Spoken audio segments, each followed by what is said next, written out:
Sun டிவில prime டைம்ல ஒளிபரப்பாயிட்டு இருக்க ரொம்பவே பிரபலமான சீரியல்ல ஒண்ணுதான் வானத்தை போல சீரியல். இந்த சீரியல் கிட்டத்தட்ட 4 வருஷமா வெற்றிகரமா ஒளிபரப்பாக்கிட்டு வந்துட்டு இருக்கு. அது மட்டும் இல்லாம இந்த சீரியல் இதுவரையும் 1100 எபிசோட்ஸ் தாண்டி ரசிகர்கள் மத்தியில மிகப்பெரிய வரவேற்பு பெற்று சூப்பரா போயிட்டு இருக்குதான் சொல்லணும். ஸ்டார்டிங்ல இருந்தே இந்த சீரியல் டிஆர்பி ரேட்டிங்ல நல்லா தான் போயிட்டு இருக்கு. இன்னும் சொல்ல போனா பல முறை டிஆர்பில நம்பர் 1 சீரியலா வந்திருக்கு. குறிப்பா தமிழ்நாட்டுல நம்பர் 1 சீரியல் கயல் சீரியலா இல்ல வானத்தை போல சீரியலா அப்படின்னு தான் போட்டியே இருக்கும். இந்த சீரியல்ல நடிக்கிற சென்ராசு துளசிக்குன்னு பெரிய ரசிகர்கள் பட்டாலுமே இருக்காங்க. மேலும் இந்த வானத்தை போல சீரியல் அண்ணன் தங்கச்சி கதையை மையமா வச்சு போறனால பல ரசிகர்கள் இந்த சீரியலை விரும்பி பார்த்துட்டு வராங்க. ஆனா யாருமே எதிர்பார்க்காத வகையில திடீர்னு இப்போ இந்த சீரியல் கூடிய சீக்கிரம் முடிவுக்கு வர போறதா ஒரு அதிர்ச்சியான செய்தி ஒண்ணு வெளியாகி இருக்கு. இது வானத்தை போல சீரியல் ரசிகர்களுக்கு மிகப்பெரிய அதிர்ச்சியும் சோகத்தையும் தான் உருவாக்கி இருக்கு. அதே சமயம் இந்த சீரியல் இப்போ முடிவுக்கு வர வேண்டாம் அப்படின்ற மாதிரியும் பல ரசிகர்கள் சமூக வலைதளங்கள்ல ரொம்பவே உருக்கமா கேட்டுட்டு வந்துட்டு இருக்காங்க. ஆனா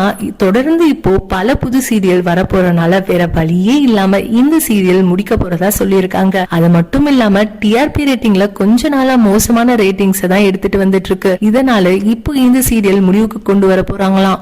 ஆல்ரெடி இப்போ நிறைய சீரியல் டிஆர்பி ரேட்டிங்ஸ் நல்ல ரேட்டிங்ஸ் வராட்டி சீரியலை உடனே முடிவுக்கு கொண்டு வந்துட்டு இருக்காங்க. அந்த லிஸ்ட்ல இப்போ வானத்தை போல சீரியலும் இருக்குன்னு தான் சொல்லணும். இந்த வானத்தை போல சீரியல் அதிகபட்சம் இன்னும் 2 வாரத்துக்குள்ள முடிய அதிக வாய்ப்பு இருக்கு அப்படின்ற மாதிரி சொல்லப்பட்டு இருக்கு. சோ இந்த வானத்தை போல சீரியல் நீங்க எந்த அளவுக்கு மிஸ் பண்ண போறீங்க அப்படின்னு சென்ராசு மற்றும் துளசியை எந்த அளவுக்கு பிடிக்கும் அப்படின்னு கீழே உள்ள கமெண்ட் செக்ஷன்ல ஷேர் பண்ணுங்க. மேலும் இது போன்ற பல இன்ட்ரெஸ்டிங்கான அப்டேட்ஸ் தெரிஞ்சுக்க நம்ம சேனலை மறக்காம சப்ஸ்கிரைப் பண்ணிக்கோங்க.